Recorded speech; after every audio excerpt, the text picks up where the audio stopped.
Hi, hello, dear aspirants. Welcome to Biology Mock Test Session. So ఈ వీడియోలో మనకి especially diseases గురించి okay so రోగాలు లేకపోతే వ్యాధులు అని చెప్పేసి అంటాం కదా, వ్యాధుల గురించినటువంటి కొన్ని క్వశ్చన్స్ని చేయటం జరిగిందనమాట. సో మోస్ట్లీ అంటే బ్యాక్టీరియల్ డిసీజెస్ తీసుకున్నాము, మైక్రో ఆర్గానిజమ్స్లో ఉన్నటువంటి వైరల్ డిసీజెస్ కానీ, ప్రోటోజోవా కానీ, లేకపోతే ఇంకా ఆ ఫంగైకి సంబంధించిన కానీ అన్ని రకాల డిసీజెస్ని తీసుకోవటం జరిగింది, రైట్. సో వాటి మోడ్ ఆఫ్ యాక్షన్ బట్టి అంటే ఎలా స్ప్రెడ్ అవుతుంది ఒకరి నుంచి ఒకరికి, ఇట్లా అన్ని ఏరియాస్ నుంచి కవర్ చేస్తూ తీసుకోవటం జరిగింది.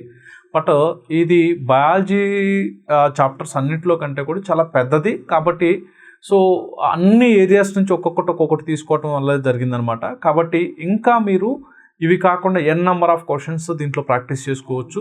సో కాన్సెప్ట్ అన్నట్లయితే మీకు చాలా క్లియర్గా అర్థమవుతుంది. సో వీడియోస్లో ఉన్న కాన్సెప్ట్ని కూడా చూసుకోండి. సో బయాలజీ డిసీజ్ కండిషన్స్ అనమాట. ఓకే, సో చూద్దాం ఏంటి ఆ డిసీజ్ కండిషన్స్ ఏంటి అనేది మనం ఒకసారి చూద్దాం, రైట్. సో ఫస్ట్ మనకేంటి అని అంటే Ranikhet. Okay, so which of the following is correct అన్నాడు. కింది వాళ్ళు ఏది సరైంది అని చెప్పేసి అడుగుతా ఉన్నాడు. సో రానికేట్ అనే వ్యాధి పశువులలో వైరస్ ద్వారా సంభవించే వ్యాధి అని చెప్పేసి అంటా ఉన్నాడు. ఆ తర్వాత ring warm is a fungal disease అని చెప్పేసి అంటా ఉన్నాడు, రైట్. సో ఇది దేనికి సంబంధించింది అని అంటే సింపుల్గా గుర్తుపెట్టుకోండి, రానికేట్ అనే వ్యాధి okay so new castle disease అని చెప్పేసి అంటాం, న్యూ క్యాస్టిల్ డిసీజ్ అని చెప్పేసి అంటాం. ఇది ఎక్కువగా వెయిట్లో వస్తుంది అని అంటే క్యాటిల్లో కాదండి, ఇది వచ్చేది ఎక్కువగా పౌల్ట్రీ. ఓకే, సో పౌల్ట్రీలో వచ్చేటువంటి వ్యాధి అనమాట. అంటే మనకి ఈ కోళ్లలో తర్వాత బర్డ్స్లో వచ్చేటువంటి వ్యాధి అనమాట రానికేట్. కాబట్టి మనకి స్టేట్మెంట్ ఓకే రానికేట్ అనేది డిసీజే అని ఎవరిలో వస్తుంది అంటే పౌల్ట్రీలో వస్తుంది, క్యాటిల్లో కాదు. కాబట్టి ఇది wrong. Okay, ring warm is a fungal disease. Okay, ring వామ్ అనేది ఫంగల్ డిసీజే కాబట్టి ఇది కరెక్ట్ అనమాట. అంటే మనకి ఇక్కడ ఏది కరెక్ట్ అని అంటే సో ఫస్ట్ దానికి B only correct, B only correct అనమాట. రింగ్ వామ్ మనకి ఫంగల్ అనమాట. మనకి ఆల్రెడీ స్కిన్ మీద అప్పుడప్పుడు ఇలా వస్తూ ఉంటుంది కదా, సూరియాసిస్ వచ్చినప్పుడు మనకి ఇట్లా రింగ్స్ లాగా ఎట్లా ఫామ్ అవుతుందో సేమ్ అట్లాగే వస్తుంది అనమాట, రెడ్ ప్యాచెస్ లాగా. ఓకే, సో అట్లా వస్తుంది అనమాట రింగ్ వాము. ఓకేనా, బాగా ఇచ్చింగ్ ఉంటుంది, రైట్. సో ఇది గుర్తుపెట్టుకోండి, రైట్. సో మన ఆప్షన్ ఏంటి, సెకండ్ ఆప్షన్. నెక్స్ట్ తర్వాత వచ్చేసి which of the following is correct, కింది వాటిలో ఏది సరైనది అని చెప్పేసి అంటున్నాడు. Taeniasis is a helminthic disease. Okay, తర్వాత sleeping sickness is caused by the pathogen trypanosoma and plasmodium vivax is a virus అని చెప్పేసి అంటా ఉన్నాడు, రైట్.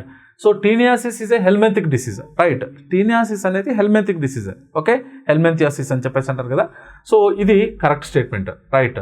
సో అయితే next sleeping sickness is caused by the pathogen Trypanosoma. Trypanosoma వల్ల sleeping sickness వస్తుంది అనమాట, అతి నిద్ర వ్యాధి అని చెప్పేసి అంటాం కదా.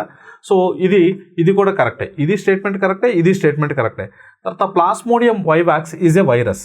ఓకే, సో మనకి ఏదైతే ఈ మలేరియాను కలుగు చేస్తూ ఉందో, right, plasmodium vivax, plasmodium falciparum, right, ఇవన్నీ కూడా ఏ కేటగిరీకి సంబంధించినవి, ప్లాస్మోడియం అనే కేటగిరీ వచ్చింది అని అంటే అవన్నీ కూడా ప్రోటోజోవాకి సంబంధించినవి.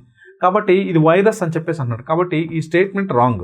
అంటే ఇప్పుడు మనకి ఏమేమి కరెక్ట్, ఇక్కడ ఏమన్నాడు సరైనది అన్నాడు, అంటే A and B, right. So కాబట్టి మనకి A and B are the correct option అనమాట. ఓకేనా, right. Next so assumption botulism is caused by contaminated food. Okay, కలుషిత ఆహారం వలన బొటులినం వ్యాధి సంభవించును అని చెప్పేసి అంటా ఉన్నాడు. ఓకే, తర్వాత క్లాస్ట్రీడియం టెటనే అన్నది బొటులిజం వ్యాధికి కారణమయ్యే బ్యాక్టీరియా అని చెప్పేసి అంటా ఉన్నాడు, రైట్. సో ఇక్కడ గుర్తుపెట్టుకోవాల్సింది ఏంటంటే కలుషితమైన ఆహారం వల్ల బొటులిజం వ్యాధి వస్తుంది, రైటే. కానీ ఇది ఒక బ్యాక్టీరియా కూడా కలుగు చేస్తుంది. బట్ రెండు కారణాలు ఉన్నాయి కాబట్టి మనకు కలుషితం ద్వారా వస్తుంది, బ్యాక్టీరియా ద్వారా వస్తుంది. కాబట్టి ఏ అనేది కరెక్టే, మనకు ఎటువంటి ప్రాబ్లం లేదు ఏతో. తర్వాత B clostridium tetani is the bacteria that causes a botulism అని చెప్పేసి అంటా ఉన్నాడు, కాదు. సో క్లాస్ట్రీడియం టెటనే అనేది మనకి ఏ వ్యాధి కలుగు చేస్తుంది అని అంటే సో టెటనస్ అనే వ్యాధిని కలుగు చేస్తూ ఉందన్నమాట. ఓకే, సో మరి దీన్ని కలుగు చేసేది ఏంటి అని అంటే మనకి క్లాస్ట్రీడియం బొటులినం అని చెప్పేసి ఒక బ్యాక్టీరియా ఉంటుంది అనమాట. క్లాస్ట్రీడియం బొటులినం అనే ఒక బ్యాక్టీరియా ఉంటుంది, ఆ బ్యాక్టీరియా ద్వారా వస్తూ ఉంది.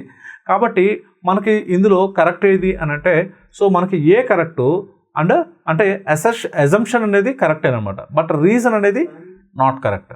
ఓకే, కాబట్టి A is correct. Okay, R is not the correct explanation for A, right. So మనకేంటి అంటే సెకండ్ ఆప్షన్ అనమాట. ఓకేనా, second option is the correct one, right.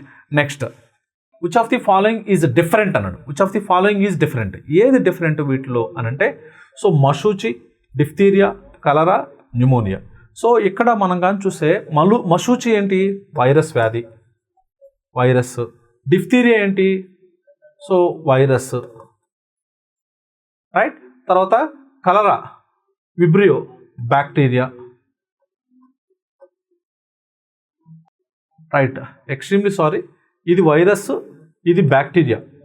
Extremely sorry, ఇది బ్యాక్టీరియా, డిఫ్తీరియే బ్యాక్టీరియా, కలరా విబ్రియో కలరే బ్యాక్టీరియా, బ్యాక్టీరియా. న్యూమోనియా, ఓకే, న్యూమోనియే, right, ఇది కూడా బ్యాక్టీరియా. సో కాబట్టి ఇవి 3 బ్యాక్టీరియల్ డిసీజ్, ఇది ఒకటేంటి? Viral disease. దీంట్లో భిన్నమైంది ఏది? Smallpox, virus. ఓకేనా, రైట్. సో ఈ పాయింట్ గుర్తుపెట్టుకోండి, రైట్. నెక్స్ట్ వచ్చేసి తర్వాత మ్యాచ్ ది ఫాలోయింగ్, క్రింది వారిని జతపరచుము. Okay, name of the disease and so bacteria కారకం అని చెప్పేసి అంటా ఉన్నాడు, రైట్. చూద్దాం. Diphtheria, diphtheria corynebacterium diphtheriae, corynebacterium diphtheria, దీని నుంచి వస్తుంది A1. తర్వాత gonorrhoea, okay. So Neisseria gonorrhoeae అని చెప్పేసేటువంటి ఒక బ్యాక్టీరియా ద్వారా వస్తుంది అనమాట, రైట్. ఇది ఎక్కువ sexual disorder, right. So sexual అనమాట ఇది, ఓకేనా, రైట్. సుఖవ్యాధులకు సంబంధించినటువంటి అనమాట. సో డిప్లోకోకస్ నిస్సిరే గనేరే అని చెప్పేసి అంటాం అనమాట. తర్వాత సిఫిలిస్, ఓకే. సిఫిలిస్ అనేది కూడా ఏంటి అని అంటే మనకి ఇది కూడా సెక్సువల్ డిజార్డరే, ఓకేనా. సో ఈ సెక్సువల్ డిజార్డర్ ట్రిపనోజోమా పెల్లాడియం దీనివల్ల వస్తుంది అనమాట. కాబట్టి A1, B2 and C3, A1, B2, C3, right. ఇది కరెక్ట్ ఆప్షన్ అనమాట, రైట్. సో నెక్స్ట్ వచ్చేసి మనకి ఏంటి అని అంటే